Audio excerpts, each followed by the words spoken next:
بسم اللہ الرحمن الرحیم۔ ان اللہ و ملائکتہ یصلون علی النبی یا ایھا الذین آمنوا صلوا علیہ وسلموا تسلیما۔ اللہم صلی علی محمد وعلی آل محمد۔ محترم خواتین و حضرات، پیام صبح میں ایک بار پھر خوش آمدید۔ میں ہوں آپ کا میزبان انیق احمد۔ پیام صبح میں کل اور پرسوں 2 دن ہم نے بات کی بہت اہم موضوع پر اور بہت ہی حالات حاضرہ سے جڑا ہوا موضوع کہ ووٹ کی شرعی حیثیت کیا ہے۔ مولانا شجاع الدین شیخ صاحب اور مفتی نذیر احمد خان صاحب تشریف لائے اور انہوں نے بتایا ہمیں کہ جمہوریت عین اسلام ہے، بشرطے کہ تمام اصولوں کو وضع کیا گیا ہو، جمہوری اصولوں کو وضع کیا گیا ہو قرآن و سنت کی روشنی میں۔ خواتین و حضرات، تفصیل سے بات ہوئی اور ایک بات بہت اہم یہ ہوئی کہ ووٹ دینا شرعی ضرورت ہے۔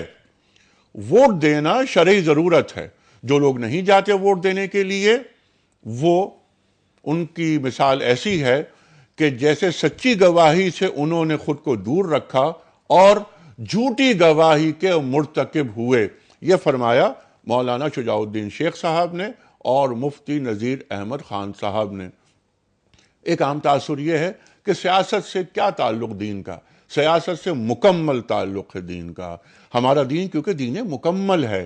خواتین و حضرات، ایسا کیسے ممکن ہے کہ سیاست جیسے اہم موضوع اور اہم عنوان کو دین ہٹا دے؟ خواتین و حضرات، آج ہم بات کریں گے جس بہت اہم موضوع پر کہ دین ایک مسلمان حکمران کو کیسا دیکھنا چاہتا ہے۔ میں بار بار ایک بات عرض کرتا ہوں، پہلا عنوان ہمارا یہ کہ دین، قرآن کریم، اللہ کے رسول صلی اللہ علیہ وآلہ وسلم ایک مسلمان حکمران کو کیسا دیکھنا چاہتے ہیں، ایک امتی مسلمان کو کیسا دیکھنا چاہتے ہیں، وہ کہ جو فائز ہوتا ہے حکمرانی کے منصب پر۔ خواتین و حضرات، ایک مسلمان حکمران امین ہوتا ہے، عادل ہوتا ہے۔ عادل حکمران کی خوبیاں کیا ہوتی ہیں، ان میں کون سے اوصاف ہونے چاہیے؟ سوال یہ بھی رکھیں گے اپنے معزز علماء کے سامنے کہ کیا حکومت طلب کی جا سکتی ہے؟ اگر طلب کی جا سکتی ہے تو کیا مشروط طلب کی جا سکتی ہے؟ کیا ایک مسلمان ریاست میں کوئی عورت حکمران منتخب ہو سکتی ہے؟ پھر ہم یہ سوال یہ بھی رکھیں گے کہ مسلم قومیت کیا ہوتی ہے؟ اسلامی سیاست میں، اسلامی ریاست میں اسلامی قومیت کا کیا درجہ ہے، کیا مقام ہے، کیا منصب ہے؟ اقبال فرماتے ہیں رحمت اللہ علیہ کہ اسلام تیرا دیس ہے، تو مصطفی ہے۔ اور نیشنلزم کے حوالے سے اقبال فرماتے ہیں کہ یہ جو قومیت کی بات ہوتی ہے، نیشنلزم کی جو بات ہوتی ہے، اس سے ہمارے مذہب کی جو جڑ ہے وہ کٹتی ہے، ہمارے دین کی جڑ کٹ جاتی ہے۔ خواتین و حضرات، تمام موضوعات پر انشاءاللہ بات کریں گے۔ جید علماء، ایک عالم دین تشریف فرما ہے کراچی میں اور ایک عالم دین تشریف فرما ہے لاہور میں۔ خواتین و حضرات، اس سے پہلے کہ میں تعارف کراؤں اپنے دونوں مہمانوں کا، پیام صبح کا آغاز کرتے ہیں سورہ نور کی آیت نمبر 55 سے۔ یہ آیہ استخلاف، یہ ہمیں کیا بتاتی ہے؟ اعوذ باللہ من الشیطان الرجیم، بسم اللہ الرحمن الرحیم۔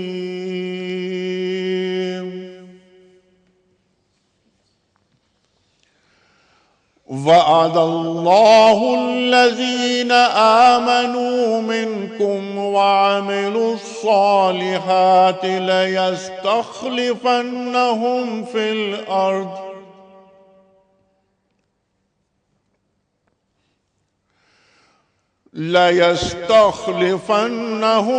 الارض كما استخلف الذین من قبلہم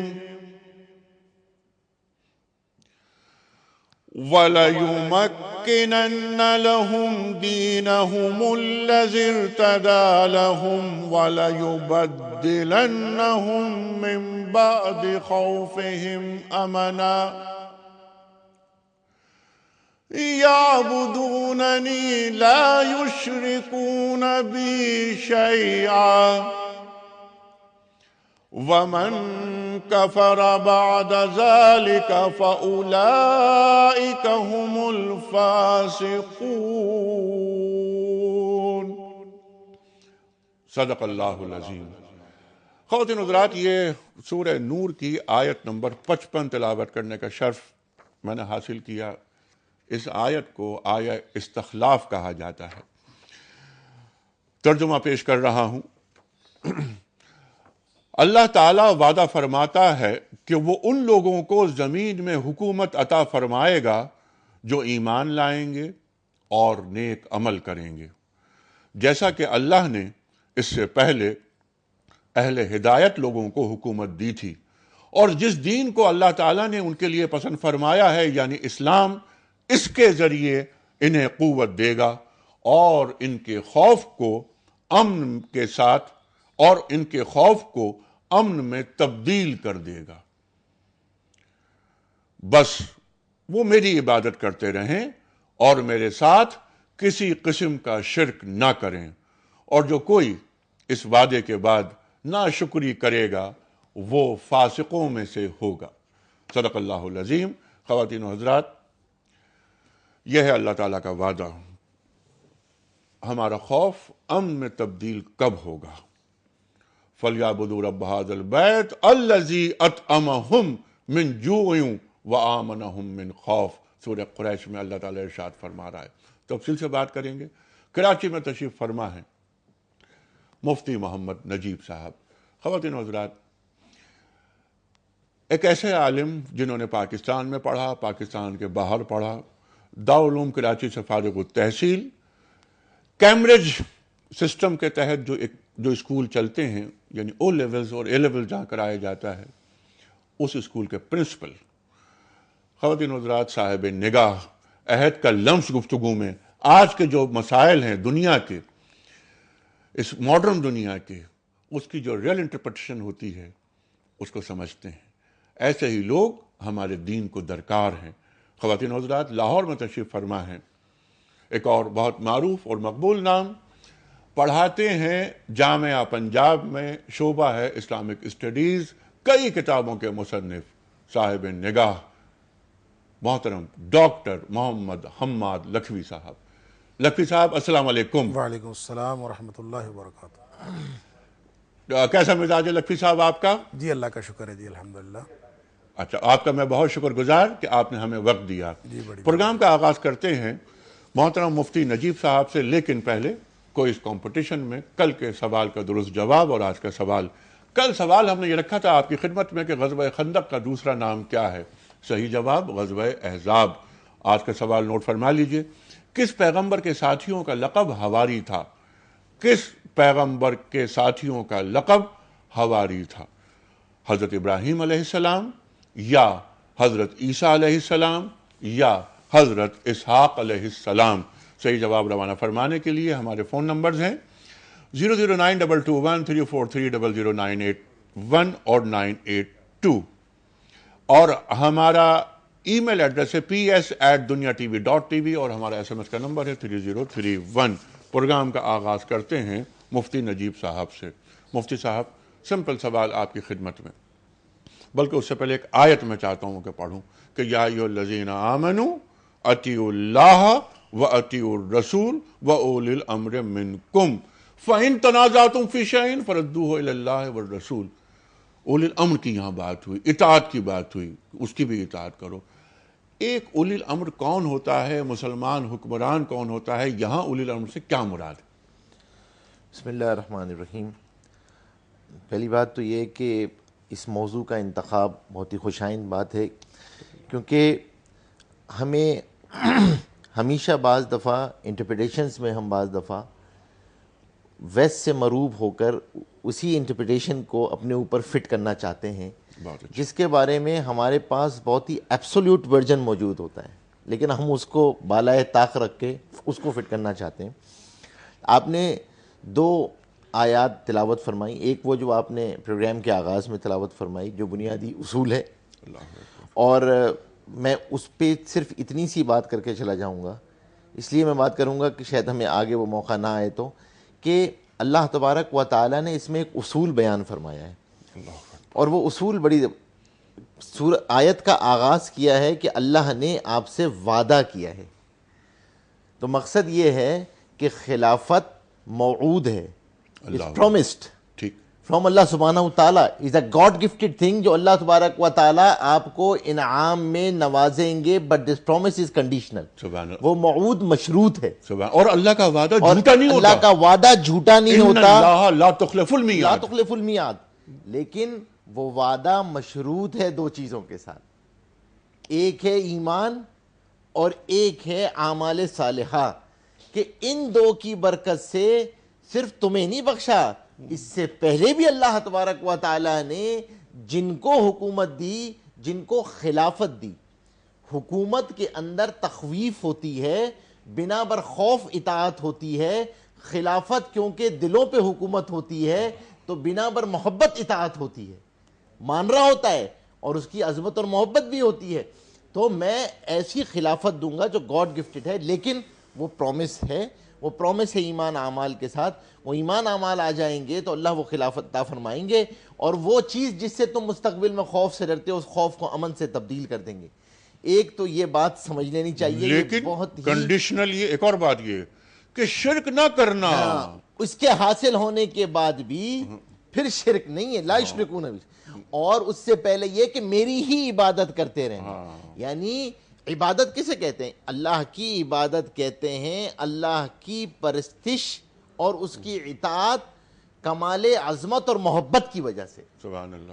تو یہ دو چیزیں حاصل ہونے کے بعد تم سے یہ مطالبہ ہے, حاصل دی کب جائے گی تم کو, وہ یہ ہے. تو ایک چیز تو یہ نظر آئی کہ کسب سے زیادہ عمل کا دخل ہے, وہ کسبی چیز نہیں ہے, وہ گفٹڈ چیز ہے, وہ ملے گی ایمان اعمال پہ. ایک بات تو یہ. دوسری آپ نے آیت تلاوت فرمائی جس میں اللہ کے بندوں کو حکم دیا گیا کہ تم دنیا پہ جب زندگی گزارو گے تو تمہیں کس کی اطاعت کرنی ہوگی اور تمہیں زندگی کس کی گزارنی ہوگی. وہ جو تم بار بار سورہ فاتحہ میں جس ہدایت کو مانگ رہے ہو, اس ہدایت کو حاصل کرنے کے لیے جو رجال, کیونکہ اللہ نے دو چیزوں کا حوالہ دیا نا اسے, اہدنا الصراط المستقیم میں, رجال اللہ, کتاب اللہ. کتاب اللہ اللہ تبارک و تعالیٰ کے احکامات ہیں, اللہ کی اطاعت کرو. رجال اللہ میں سب سے پہلے حضور پاک صلی اللہ علیہ وسلم, اور اس کے بعد وہ حاکم وقت, وہ خلیفہ وقت جس کے اندر وہ صفات موجود ہوں گی جو اللہ اور اس کے رسول کو مطلوب ہیں. تو پھر تمہیں ان کی اطاعت کا ثواب بھی اسی طرح ہوگا جیسے اللہ اور رسول کی اطاعت کا ثواب ہے, بشرط ہے کہ تمہیں وہ اللہ اور اس کے رسول کی طرف بلاتے رہیں. سبحان اللہ. کتنی بڑی بات آپ نے فرمائی کہ اس اولی الامر کی اطاعت کا وہی ثواب وہی اجر ہوگا, وہی اجر ہوگا جو اللہ اور اللہ کے رسول کی اطاعت کا ثواب ہے. یعنی یہ ہوتا ہے حکمران, یہ ہے حکمران جو دین کو مطلوب ہے, جو دین کو مطلوب ہے, اور یہ ہے میرا رول بحیثیت عوام, اللہ اکبر, کہ مجھ سے کیا مطلوب ہے. اللہ اکبر, اللہ اکبر. یہ دونوں چیزیں جو ہے نا وہ ان دو آیات میں بنیاد فراہم کر دی ہے. جو آپ نے انتخاب فرمایا ہے یہ بنیاد ہے, یہ ہے وہ بنیاد جو ہمارے نظام کی بنیاد ہے, اور یہ ہے اصول.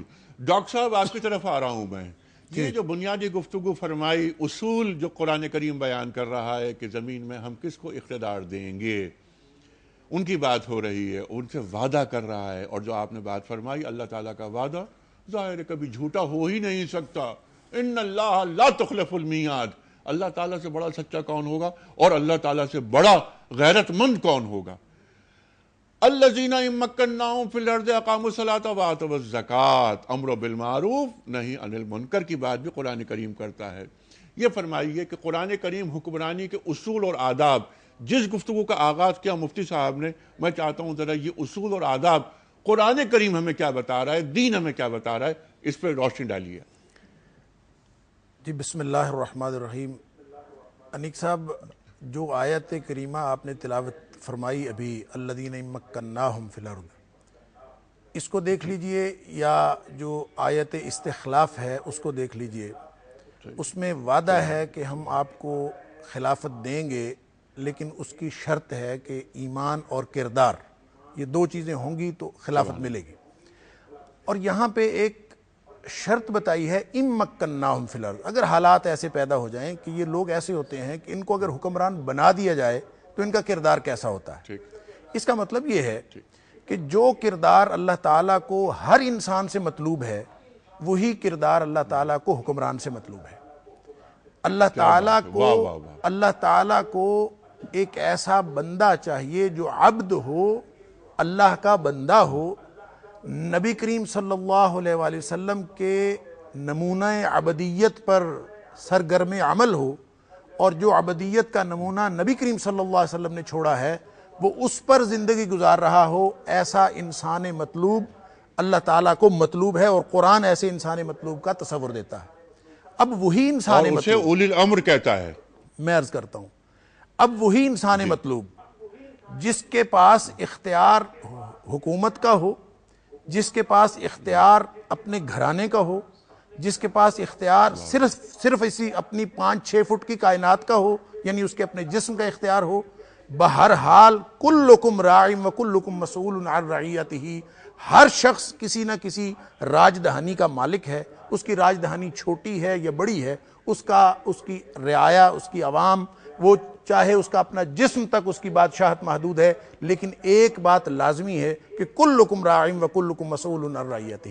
اب اس تصور کو جب ہم اس کے ساتھ جوڑتے ہیں کہ الذین مکناہم فی الارض، کہ زمین میں جب اللہ تعالیٰ ان کو اختیار دے دیتا ہے، پہلے اختیار اس کے اپنے جسم پر تھا، تو حکم کیا تھا کہ جسم پر اللہ تعالیٰ کی عبدیت کا نظام نافذ کرو۔ اگر یہ اختیار بڑھ کر اپنے ایک گھرانے پر آ گیا تو حکم کیا ہے کہ اللہ کا نظام نافذ کرو، اور اگر یہی اختیار بڑھتے ہوئے صوبے تک یا پوری حکومت تک، ملک تک پہنچ گیا ہے، تو وہی مطالبہ ہے ان مکناہم فی الارض، اگر ہم ان کو اختیار دے دیں، اقاموا الصلاۃ وآتوا الزکوٰۃ، وہی نظام اقامت صلاۃ ہے، وہی نظام زکوٰۃ ہے، وہی امر بالمعروف کا نظام ہے، وہی نہی عن المنکر کا نظام ہے، تو یہ جو فرائض ہیں وہ نہیں تبدیل ہوتے، صرف دائرہ اختیار تبدیل ہوتا ہے۔ جب انسان چھوٹے اختیار پہ بیٹھا ہوتا ہے تو اس وقت بھی اس سے مطالبہ وہی ہے، جب انسان بڑے اختیار پہ بیٹھا ہوتا ہے تو اس وقت بھی مطالبہ اس سے یہی ہے۔ اب اس کو انیک صاحب اس کو تھوڑا سا ہم اور آگے چلتے ہیں کہ اختیار جب بڑا ہوا تو امتحان بڑا ہو گیا۔ پہلے بھی امتحان تھا، اب اختیار جیسے جیسے بڑھتا گیا اس کا امتحان بڑھتا گیا۔ تو یہ سبحان اللہ، اس چیز کا مطالبہ کرنا کہ میرا امتحان بڑھ جائے، یہ کوئی بھی دانشمند آدمی اس چیز کو تسلیم نہیں کرتا اور اس کی طرف بھاگ دوڑ نہیں کرتا۔ اسی لیے نبی پاک صلی اللہ علیہ وسلم نے فرمایا جس کو اس امتحان کے نظام کا ادراک ہو، جس کو اس بات کا ادراک ہو کہ نظام تو وہی ہے اقامت صلاۃ کا، ذمہ داریاں تو وہی ہیں زکوٰۃ کو قائم کرنے کی، ذمہ داری وہی ہے نیکی کا حکم دینے کی، ذمہ داری وہی ہے برائی سے منع کرنے کی، لیکن جب اختیار بڑھے گا تو امتحان اور زیادہ بڑا ہو جائے گا۔ اگر ملک کا حکمران ہوگا تو پورے ملک کے بارے میں جواب دہی ہوگی، تو ظاہر ہے پھر ایسے لوگ ایسے عہدے سے ڈرتے ہیں، وہ عہدہ لینے کی کوشش نہیں کرتے بلکہ عہدوں سے دور بھاگتے ہیں۔ اس لیے نبی پاک صلی اللہ علیہ وسلم نے فرمایا، جی آپ فرمائیے، اس لیے نبی پاک صلی اللہ علیہ وسلم نے فرمایا کہ جو شخص طلب کرتا ہے عہدہ وہ سب سے بڑا نااہل ہے۔ اس کی وجہ یہ ہے کہ اس کو ادراک ہی نہیں ہے اس سسٹم کا، اس کو اس عہدے کی حساسیت کا احساس نہیں ہے کہ یہ کتنا حساس عہدہ ہے۔ یہ عہدہ نہیں ہے بلکہ یہ مسئولیت ہے، اور جب وہ وہاں بیٹھے گا تو اس کی مسئولیت کا دائرہ بڑا ہو گیا۔ اب حضرت عمر فاروق رضی اللہ تعالیٰ عنہ جو راتوں کو روتے ہیں کہ دریائے فرات کے اگلے کنارے پر بھی اگر کوئی جانور بھوکا مر گیا تو عمر کو قیامت کے دن اس سے پوچھا جائے گا۔ تو یہ جو امتحان بڑا ہوتا ہے، اس لیے جس شخص کو اللہ تعالیٰ کے اس دیے ہوئے نظام عبدیت کا احساس ہے وہ کبھی بھی اس عہدے کو طلب نہیں کرتا۔ بلکہ ابو داؤد شریف کی ایک حدیث ہے، نبی پاک صلی اللہ علیہ وسلم نے فرمایا جو شخص طلب کر کے عہدہ لیتا ہے، ان اخونکم، وہ خائن ترین آدمی ہے جو طلب کر کے لیتا ہے۔ اس کی وجہ یہ ہے کہ اس کو یہ احساس ہی نہیں ہے کہ یہ کتنا بڑا کہ مسئولیت کا مقام ہے، وہ اس کو اپنے فائدے کی، اپنے مادی فوائد کا ذریعہ سمجھ کے، اور اس کو ایک عہدہ، ایک اپنی پریسٹیج سمجھ کے، ایک عزت سمجھ کے، حالانکہ سید القوم خادم ہوں، جو بڑے عہدے پر ہوتا ہے اس کو تو اتنا بڑا خادم ہونا چاہیے۔ تو میں یہ عرض کرنا چاہ رہا تھا کہ جب آپ اس طرح کے عہدے کا تصور، اس طرح کے حکمران کا تصور لیں گے تو پھر اسلام کا جو نظام سیاست ہے وہ اسلام کے نظام عبادت سے مختلف نہیں ہے۔ جو حکمران ہوگا، جو وزیر اعظم ہوگا یا صدر ہوگا، جو سربراہ حکومت ہوگا، چاہے آپ اس کا نام امیر المومنین رکھ لیجئے، چاہے آپ اس کا نام خلیفہ وقت رکھ لیجئے، چاہے آپ اس کا نام وزیر اعظم یا صدر رکھ لیجئے، ٹرمینالوجی سے فرق نہیں پڑتا، یہ مسئولیت کے احساس سے فرق پڑتا ہے۔ اگر وہ شرعی حکمران ہوگا تو شرعی حکمران وہ ہے جو صرف سیاسی امور کا نگران نہیں ہے، بلکہ وہ تمام نظام عبادات کا نگران بھی ہے، اور وہ اقامت صلاۃ کے جی آپ کا اقامت صلاۃ کا پابند ہے، کیونکہ اطیعوا اللہ و اطیعوا الرسول و اولی الامر منکم۔ اور مفتی نجیب صاحب نے جو بات فرمائی، مفتی صاحب نے جو فرمایا، انیک صاحب مجھے صرف آدھا منٹ دے دیجئے، مفتی صاحب نے جو فرمایا کہ اولو الامر کی اطاعت بھی اللہ اور اس کے رسول صلی اللہ علیہ وسلم کی اللہ اور اس کے رسول صلی اللہ علیہ وسلم کی اطاعت کے مترادف ہے، وہ اس وقت ہے جب وہ مسئولیت کے احساس کے ساتھ تمام نظام عبادات کی بھی نگرانی کر رہا ہو اور اس کی قیادت کر رہا ہو۔ یہی وجہ ہے کہ قرآن کریم میں جو اطیع کا لفظ ہے اس آیت میں، وہ اولی الامر سے پہلے نہیں ہے، شاید اس پر آپ حضرات بات کریں گے، آپ لوگ اسکالرز ہیں، کہ اطیعوا اللہ و اطیعوا الرسول و اولی الامر منکم۔ اولی الامر کی اطاعت اسی صورت میں ہے جب اللہ اور اس کے رسول صلی اللہ علیہ وسلم اللہ اور اللہ کے رسول صلی اللہ علیہ وسلم کی اطاعت کر رہا ہو، نمبر ایک۔ نمبر دو، معصیت میں اطاعت نہیں ہوتی۔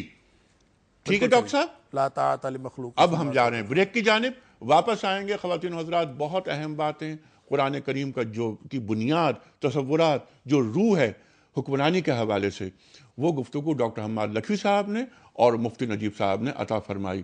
اسی گفتگو کو ہم لے کے آگے چلیں گے۔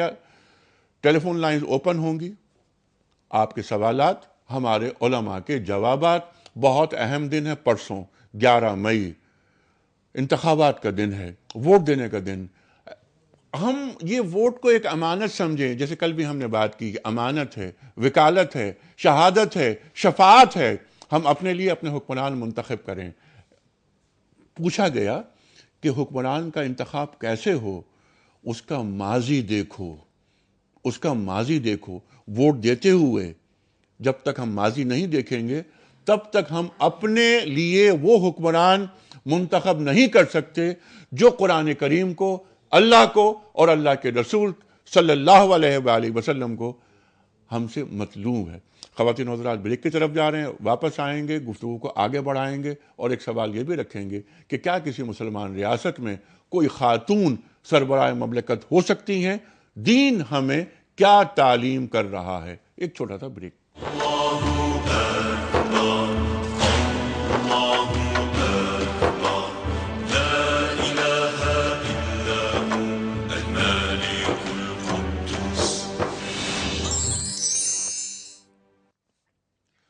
ویلکم بیک خواتین و حضرات، پیام صبح میں ایک بار پھر خوش آمدید۔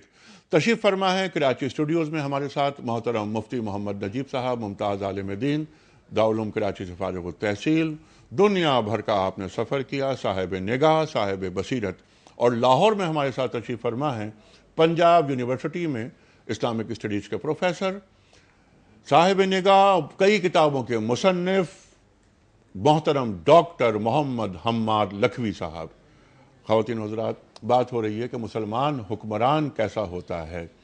سرکار دو عالم صلی اللہ علیہ وآلہ وسلم اپنے امتی حکمران کو کیسا دیکھنا چاہتے ہیں؟ بنیادی گفتگو بریک سے قبل ہوئی۔ قرآن کریم سے جو اصول وضع ہوتے ہیں، سرکار دو عالم صلی اللہ علیہ وآلہ وسلم کے فرمودات، وہ بھی زیر گفتگو آئے۔ خواتین و حضرات، یہ ہے وہ حکمران، یہ ہیں وہ خصوصیات، یہ ہیں وہ اوصاف جو دین کو مطلوب ہیں۔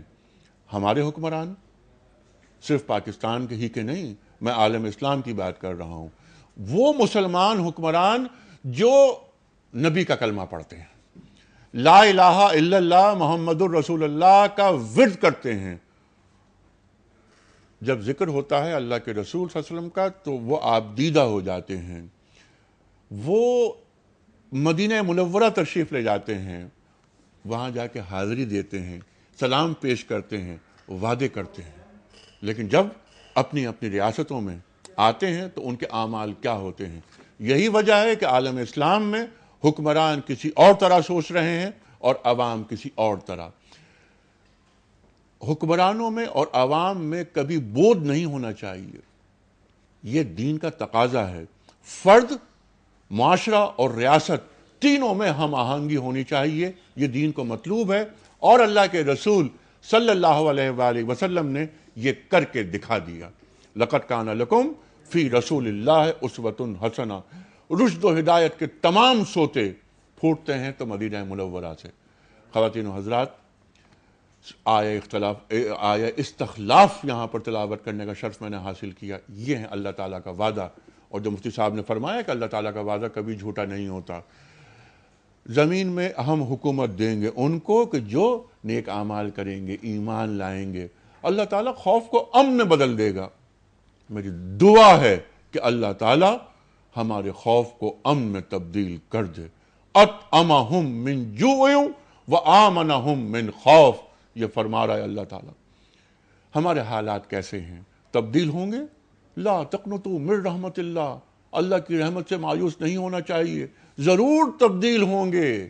اور انشاءاللہ تعالیٰ یہی اسلامی جمہوریہ پاکستان ایک مثالی حکمرانوں کو لے کر آئے گا. ہم دیکھیں گے مثالی حکمران، اور وہی جو خلافت راشدہ کا ذکر ہوا، عہد نبوی صلی اللہ علیہ وسلم کا ذکر ہوا، اصول وہیں سے برآمد ہوں گے. ایک سوال بار بار یہ اٹھتا ہے کہ یہ کیا ماضی میں لے کے چلے جاتے ہیں، اب وہ نظام نہیں آ سکتا. جناب والا، اصول وہیں سے آئیں گے، نظام ہم اور آپ تیار کریں گے، لیکن اصول قرآن کریم سے اور اسوہ رسول کریم صلی اللہ علیہ وسلم سے. خواتین و حضرات، گفتگو ذرا لمبی ہو گئی. میں چاہتا ہوں کہ کل کے سوال کا درست جواب آپ کی خدمت پہ رکھوں، اور ایک پیکج تیار کیا ہے ہم نے یہاں کراچی کی سڑکوں پر کھڑے ہو کر کہ ہمارے عوام کیا کہتے ہیں اپنے حکمرانوں کے تعلق سے. وہ بھی آپ ملاحظہ فرمائیے گا. پہلے کل کے سوال کا درست جواب. غزوہ خندق کا دوسرا نام کیا ہے؟ کل پوچھا تھا ہم نے آپ سے. صحیح جواب غزوہ احزاب. آج کا سوال نوٹ فرما لیجئے. کس پیغمبر کے ساتھیوں کا لقب حواری تھا؟ 3 آپشنز: حضرت ابراہیم علیہ السلام، حضرت عیسیٰ علیہ السلام، یا حضرت اسحاق علیہ السلام. صحیح جواب روانہ فرمانے کے لیے اور اس پروگرام میں شرکت کے لیے جو ٹیلی فون نمبرز ہیں ہمارے، وہ ہیں 00922 343 00981 اور 982. ہمارا ای میل ایڈریس ps@dunyatv.tv. ہمارا SMS کا نمبر 3031. خواتین و حضرات، میں گزارش کروں گا محترم شوکت صاحب سے کہ ذرا پیکج دکھائیں. شوکت صاحب. مسلمان حکمران کو ایماندار ہونا چاہیے، سچا ہونا چاہیے، اور جو وعدے کرے اس کو پورا کرنا چاہیے. اس کو اللہ کا حکم پہ چلے، نبی علیہ السلام کو سنت طریقوں پہ چلے. بہت اچھا ہونا چاہیے، اپنی عوام کا بالکل خیال رکھنا چاہیے. سب سے اچھا حکمران تو وہی ہے جو عوام کے لیے اچھا ہو، عوام کی فلاح و بہبود کے لیے کام کرے. سچا ہونا چاہیے سب سے پہلے تو. قول کا پابند ہونا چاہیے، اپنی زبان کا پابند ہونا چاہیے. مسلمان حکمران بالکل سچا مسلمان ہونا چاہیے، 5 وقت کا نمازی ہونا چاہیے. سب بندہ ہونا چاہیے جو ملک کو ترقی دے ہوئے، غریبوں کا کام کرے، ہمدرد ہوئے. جو اس کی رعایا ہے اس کو بہت زیادہ فیسلٹیز دینی چاہیے جو کہ نہیں ہے یہاں پاکستان میں. عوام مر رہے ہیں، دھماکے ہو رہے ہیں، گھر اجڑ رہے ہیں، بچے یتیم ہو رہے ہیں، کچھ خبر نہیں ہے، اپنے اپنے محلوں میں ایئر کنڈیشن میں بیٹھے ہوئے ہیں. شرعی قانون نافذ کرنا چاہیے بالکل، اور اچھا قانون نافذ کرنا چاہیے جو اسلام کہتا ہے. عمر فاروق کا جو قانون تھا سب سے بیسٹ قانون تھا، مگر ایسا ہمیں نظر نہیں آ رہا. جیسے عمر فاروق تھے اسی طرح ہونا چاہیے. ملک میں جو ان کا نظام تھا، جو وہ چلانا چاہتے تھے ملک کو، جس طرح چلایا اسی طرح ہونا چاہیے بالکل. ویلکم بیک خواتین و حضرات. حضرت عمر فاروق رضی اللہ تعالی عنہ کا وہ نظام، وہ اصول، تفصیل سے ہم بات کریں گے. کیا بات کر رہے ہیں یہ لوگ اور ان کا مقصد کیا ہے؟ عوامی آرا سامنے آئیں. ایک بات نکل کر یہ آئی جس پہ سب کا اتفاق تھا کہ ہمارے جو حکمران ہیں ان میں وہ اہلیت نہیں ہے، ان کے ساتھ مسائل ہیں، دین کو سمجھتے نہیں ہیں، ان کے سامنے کوئی رول ماڈلز نہیں ہیں، جبکہ ہمارے پاس بڑے بڑے رول ماڈلز موجود ہیں. ایک نام جو بار بار آیا وہ تھا خلیفہ دوئم حضرت عمر فاروق رضی اللہ تعالی عنہ کا. ہم یہ جاننا چاہیں گے کہ وہ اصول کیا ملتے ہیں آپ کے دور خلافت سے، آپ کے طریقہ حکمرانی سے، نمبر 1. پھر ہم ذرا آئیں گے حالات حاضرہ پر، کیونکہ وقت ہمارا بہت کم ہے اس وقت. ہم یہ چاہیں گے کہ حل بتایا جائے کہ ہم کیسے اس راستے پہ چل سکتے ہیں اور اپنے لیے وہ حکمران منتخب کر سکتے ہیں، چن سکتے ہیں جو دین کو مطلوب ہے. ہمیں کیا کرنا چاہیے؟ مفتی صاحب، یہ سوال آپ کی خدمت. بسم اللہ الرحمن الرحیم. دیکھیں عوامی آراء تو آپ کے سامنے آئی گئیں کہ ہر آدمی جس کے اندر کوئی رتی برابر بھی ایمان ہے، کوئی دینی حمیت ہے، تو وہ یہ چاہتا ہے کہ میرا حکمران ایسا ہو جو اللہ تبارک و تعالیٰ کے احکامات کو نافذ کر سکے. اور جو آپ نے سوال رکھا اس پہ کہ حضرت عمر رضی اللہ تعالیٰ عنہ کا بار بار ذکر آیا کہ وہ ہمارے لیے رول ماڈل ہیں، تو حضرت عمر رضی اللہ تعالیٰ عنہ نے جو ڈاکٹر صاحب نے شروع میں بات فرمائی تھی وہ بہت بنیادی چیز تھی کہ سب سے پہلے عبدیت آپ کی اپنی اس جسم پر آئے گا، آپ کے اپنے کردار میں آئے گا، آپ کے کردار میں عدل آئے گا، اور جب وہ کردار صحیح ہوگا وہ مومن ہوگا، اس کے وہ نمازوں کو قائم کرنے والا ہوگا جو آیت تلاوت فرمائی تھی، وہ اپنی نماز کا خیال کرنے والا ہوگا اور وہ اعمال کی ادائیگی کرنے والا ہوگا، اللہ کا خوف دامنگیر ہوگا، اس مسئولیت کا اس کو احساس ہوگا، تو پھر وہ لوگوں میں بھی عدل فراہم کر سکے گا، کیونکہ وہ دین اس نے اپنی ذات پر قائم کیا ہوگا. اور اسی کے بارے میں وہ فضیلت ہے کہ وہ ایک دن اگر تم نے انصاف کا گزار دیا تو 70 سال کی عبادت سے افضل ہے. یہ ہے عادل حکمران عادل حکمران کی خوبی 70 سال کی عبادت سے. کیوں؟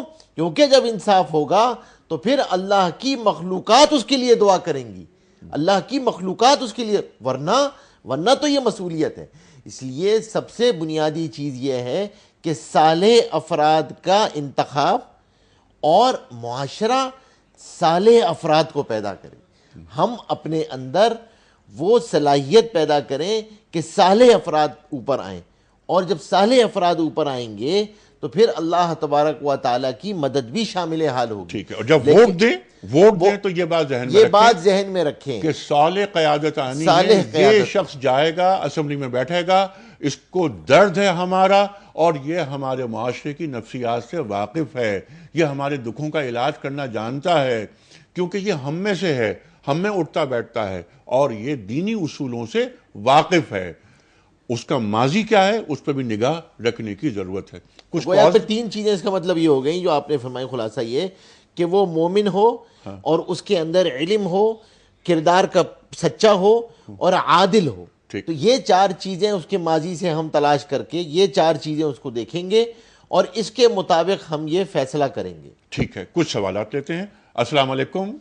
وعلیکم السلام. انیق صاحب دلدار عرض کر رہا ہوں راولپنڈی سے. جناب دلدار صاحب. جی سر. اچھا میرا حضور ایک سوال یہ ہے جی کہ ہم اللہ سے یہ عہد کرتے ہیں وطر کی نماز میں وَنَخْلَعُ وَنَتْرُكُ مِن يَفْجُرُكَ، جی جو تیرا نافرمان ہوگا اس کو ہم چھوڑ دیں گے اور اس سے علیحدہ ہوں گے. ٹھیک ہے.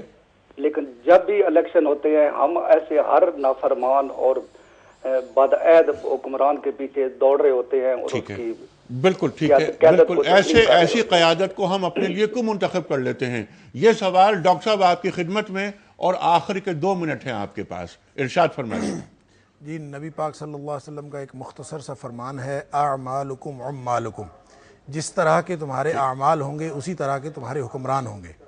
مسئلہ یہ ہے کہ جو آپ نے پیکج دکھایا تو لوگوں کو کے دل کی آواز یہ ہے کہ اللہ کا خوف رکھنے والا حکمران ہو، اور جو لوگوں کے دلوں کی آواز ہے وہی قرآنی اصول ہے حکمرانی کا. اب مسئلہ یہ ہے کہ جب ہمارے ہاتھ میں اختیار آتا ہے، اللہ تعالیٰ فرماتا ہے ان اللہ یامرکم ان تؤدوا الامانات الی اہلھا واذا حکمتم بین الناس ان تحکموا بالعدل. جو عدل و انصاف کا رونا روتے ہیں ہم کہ ہمیں نہیں میسر آتا، سہولیات زندگی میسر نہیں آتی، ہم اپنی پریشانیوں کا رونا روتے ہیں. ہم یہ نہیں دیکھتے کہ جب فیصلے کا قلم ہمارے ہاتھ میں آتا ہے تو ہم ترجیح کس چیز کو بناتے ہیں. کیا ہماری ترجیح عدل ہوتا ہے؟ کیا ہم اہل لوگوں کے سپرد امانتیں کر رہے ہوتے ہیں؟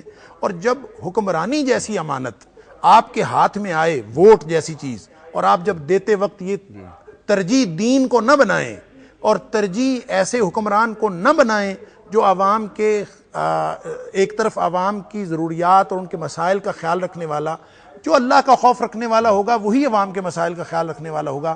اگر آپ اس کو دین کو ترجیح نہیں بناتے تو پھر یہی وہ بنیادی بات ہے. نبی پاک صلی اللہ علیہ وسلم نے فرمایا تھا کہ جب امانتیں ضائع ہونے لگیں تو اس وقت پھر قیامت کا انتظار کرنا، آخری حد بھی سمجھ لے ختم ہو گئی. اور صحابی نے پوچھا تھا کہ امانت ضائع ہونے کا کیا مطلب ہے؟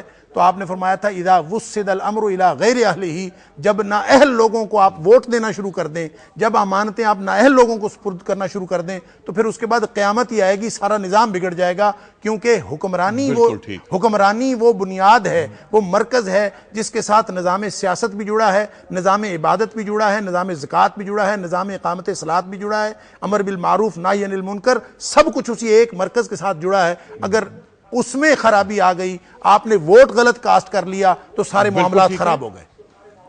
بالکل ٹھیک ہے۔ اور آپ نے جو بات فرمائی کہ امانت کے حوالے سے، اقتدار اور حکومت یا منصب یا عہدہ جو ہوتا ہے وہ ایک امانت ہوتا ہے اللہ کی طرف سے۔